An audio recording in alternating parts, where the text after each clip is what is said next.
And now, on with the show.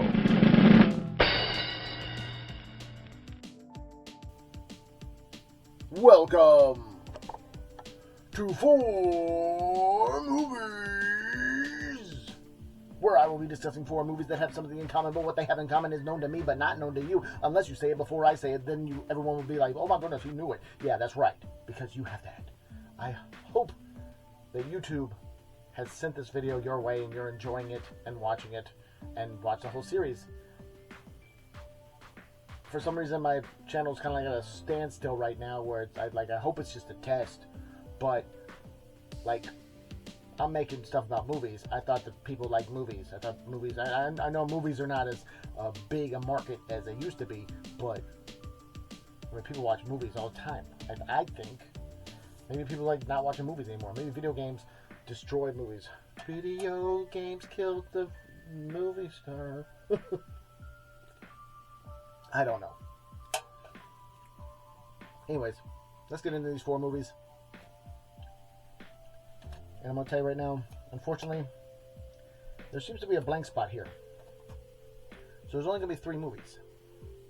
So you and I will discuss what movie we could put here to complete the collection. Thank you. Please watch the end of this video. Oh, yeah, four movies. Boom. First movie. 12 Monkeys. Phenomenal film. Directed by the great Terry Gilliam, who has, and all of his movies have an aura that is phenomenal. It's one of those things where it's like, the man directs films and they're great. And it's one of those things where I recently saw The Man Who Killed Don Quixote with Johnny Depp. Is Johnny Depp in there? Definitely Adam Driver's in there. But it was phenomenal watch. If I'm not mistaken, he directed that in between The Brothers Grimm. And The Brothers Grimm seems like two different movies, but it's like some always interesting with Terry Gilliam. He did the Time Bandits. He did the Monty Python films. He did so much greatness. Like I said, 12 Monkeys, Brazil. And Brad Pitt's in there. Brad Pitt is acting Brad Pitt's character is phenomenal in this movie because of the fact that it's almost Brad Pitt is less Brad Pitt and more of a chameleon. You know, before he was like, he eats in every scene, and yeah. It was like he was a chameleon. It's one of those things like you can't see him in that movie. I mean, you can, don't get me wrong, but he's that character. He's the character, and he plays it well and serves his purpose in the plot. Phenomenal. Like I said, it would not be the same movie without him. I'm glad he's in that movie. Great film. If you haven't seen it, definitely check it out. There's a lot of twists and turns in there, and the characters, just like one of those things where things are happening to the character where it's just like, am I crazy or is the world crazy? I don't know. And now, the second movie. Boom! The Jackal. This movie, phenomenal. Peter Greer. No,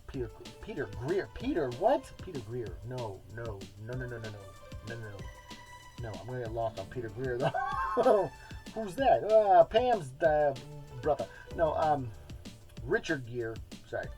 Richard Gere and Jack Black gets his arm shot off.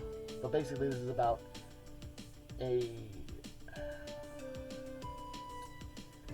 it's a hitman. And the hitman's name is the Jackal. And they're trying to get the Jackal. He's an infamous hitman. And so they're trying to, or assassin, or whatever the term is.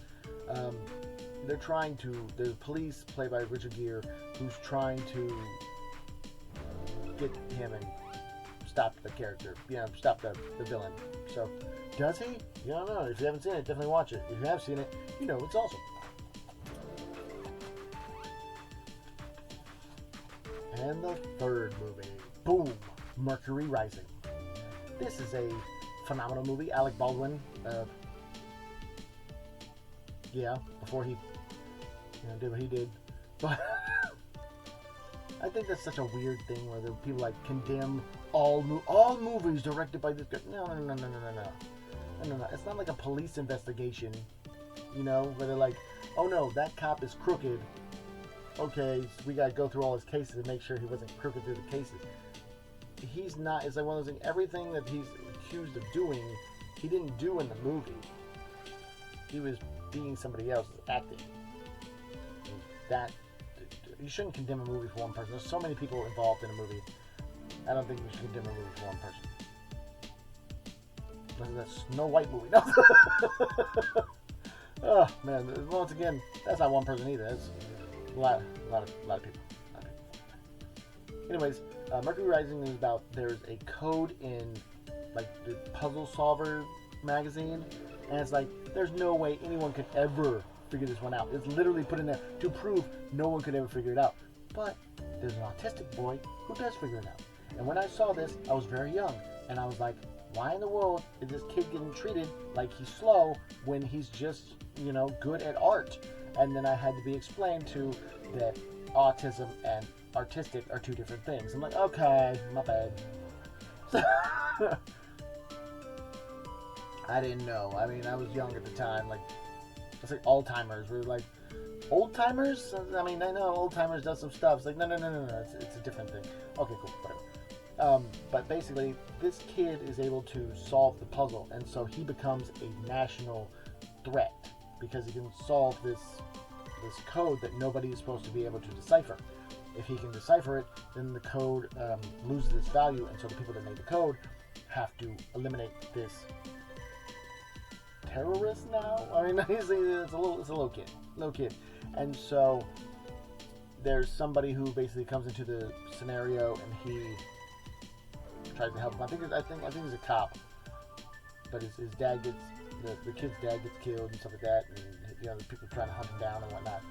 Alec Baldwin is the bad guy, so fun movie. If you notice that all the movies I showed you are deep, bright colors, that's because I got those in a 3-pack. And these all movies star Bruce Willis, which is pretty cool that Bruce Willis was willing to do 12 Monkeys, being that 12 Monkeys was essentially like an art house film. I mean, better than an art house film, don't get me wrong. There's some art house films where like, ooh, boy. Like I'm trying to watch Red String and Blood Tea and stuff like that. I really want to watch it. I really do. I'm really trying. But it's like, it's hard. I find time where I'm just like, alright, I'm going to sit down, I'm going to watch the movie, and stuff like that.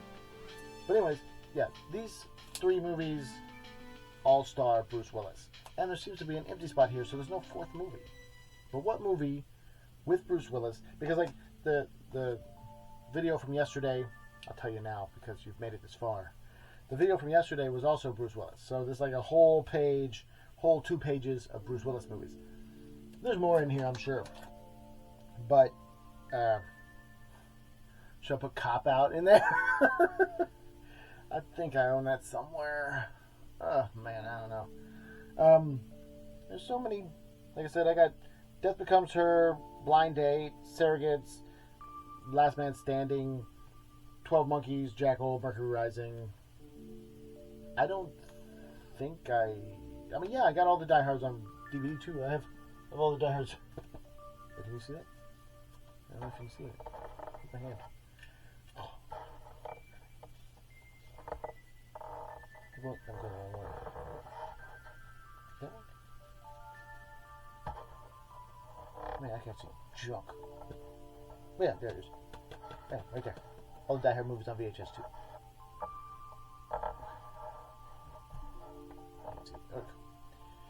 Anyways, yeah. So many good Bruce Willis movies, like I said, action hero. And we're on to the next page. Thank you so much for watching. I'm going to be doing a video a day till I get a silver play button, or maybe like a gold play button if I'm lucky, but this is tough right now. The channel's just lagging. Like I said, you like movies, right? People like movies. I don't know. Maybe I'm the only one that likes movies anymore. Anyways, hope you like the shirt. It's from Dario.